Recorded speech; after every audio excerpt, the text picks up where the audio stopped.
صحابہ نے کدی کسی کو فتویٰ نہیں پوچھا. میرے آقا و مولا ایک گھر کے اندر جلوہ گر ہے. اس امت کے سب سے خوبصورت صحابی حضرت جریر بن عبداللہ البجلی، سب تو یوسف حاضل الامہ، اس امت دے یوسفن سب تو سونے صحابی ہیں. لیکن اتنے گل میں ایک اور کرنے لگا. بہت سارے لوگ، بخاری شریف کے اندر یہ حدیث موجود ہے، ایک سفر کے دوران حضرت جریر بن عبداللہ البجلی بہت سونے صحابی سن، بہت سونے صحابی سن. فرمانے مار آنی رسول اللہ اللہ تبسمن، فرمانے جدوں بھی حضور نے مینوں ویکھیا تے مسکرا کے ویکھیا. حضور کہتے ہیں اور میں حضور دے گھر حاضر ہویا اور کسی نو اجازت ملی یا نہیں، ما حجبنی رسول اللہ قطو، اور کسی دستک دیتی اجازت ملی یا نہ ملی، میں نے حضور نے اجازت دیتی. لیکن اتنی شانہ دے باوجود ایک سفر دے دوران حضرت انس بن مالک دیاں جتیاں بھی سیدھیاں کرن، یہ چھوٹے سن بالکل، انہاں دی عمر دے مقابلے بہت چھوٹے سن انس بن مالک، تے انہاں نو کھانا بھی پکا کے دین، انہاں دا بستر بھی بچھا کے دین، انہاں دی سواری دے اتے زین بھی پا کے دین، پھر انہاں نو سواری اتے سوار بھی کرن.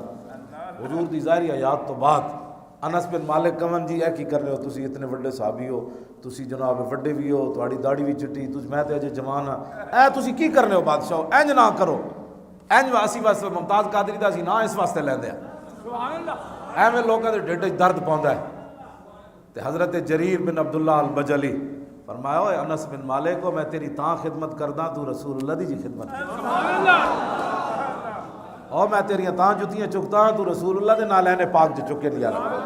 اے میں یار تعظیم دا کائنات وچ تعظیم مصطفیٰ دا فتویٰ پوچھ کے محبت نہیں ہوندی، فتویٰ پوچھ کے محبت نہیں ہوندی. ایک گھر وچ حضور جلوہ گرن تے جریر بن عبداللہ البجلی آ گئے.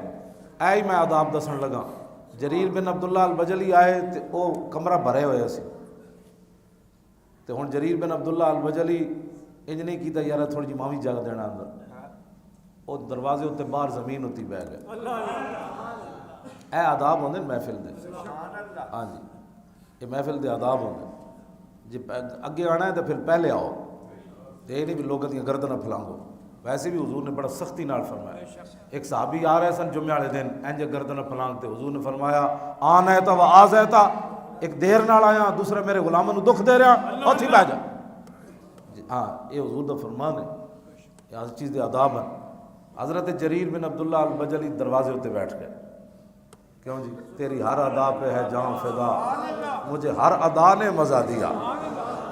یہی تے اداواں سن جڑا ایک باری آیا پھر گیا کوئی نہیں. فلفر رسول اللہ رداء، حضور نے یا ایھا المزمل تے یا ایھا المدثر والی چادر حضور نے انج لپیٹی، حضور نے لپیٹ کے فالقاء الیہ، حضور نے حضرت جریر بن عبداللہ البجلی کی طرف پھینکی. فرمایا او جریر نیچے نہ بیٹھ، اجلس علی ھذا. حضور نے کیا فرمایا؟ اجلس علی ھذا، اجلس علی ھذا. تے حضرت جریر بن عبداللہ البجلی وہ چادر چکی تے نالو انہوں چومیا تے نالے منہ تے رکھیا تے عرض کی تھی حضور کسی دی جرت ہے کہ اس چادر ہوتے بیٹھے؟ میں نسبت ہو گئی. حضرت جریر بن عبداللہ البجلی کتنی چادروں تے ستے ہونے تے کتنی چادروں تے لیٹے ہونے. اس چادر نو چک کے میں جڑی تواڈے کول گل کرن لگا انہاں صحابہ کول پوچھیا نہیں کہ چادر رسول اللہ دی انہوں چمنا جائز ہے کہ نہیں. حضور دے سامنے حضور کو بھی فتویٰ نہیں پوچھا. حضور یہ چادر کپڑا ہے انہوں چمنا جائے. لوگ کہتے کیا چومتے، کیوں کیا کرتے ہو؟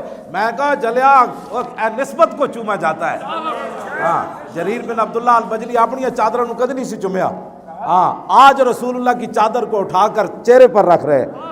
فجعل یبکی و یکبل، نال رون لگ پے تے نال چومن لگ پے. یہ ہے بات صحابہ کی کہ صحابہ کدی پوچھ کے فتوے نہیں نہ حضور نال پیار کیتا سی کہ جناب اب چادر کا مسئلہ ہے تو آپ حضور فرمائیں اس کو چومنا جائز ہے کہ نہ جائز. ہاں وعادت الصحابہ فی ذلک المبالغہ، جنہیں حضور نال پیار کیتا پوچھ پوچھ کے پیتا ہو جھوٹ مارنا. ہاں پوچھ پوچھ کے حضور نال پیار نہیں. صحابی چادر چک کے چومیا تے چوم کے تے نال رو پے. حضور کسی کی جرت ہے کہ اس چادر پر بیٹھ جائے؟ اور پھر چادر اس کو چوم کر حضور کی طرف واپس کر دیا. قیامت تک بتایا کہ جس چیز کی نسبت حضور کی طرف ہو جائے وہ چادر بھی بنی ہوئی تو ہم اس کو چومتے بھی ہیں اور اپنے چہروں کے اوپر بھی رکھتے ہیں. اے محبت صحابہ دی رسول اللہ نال.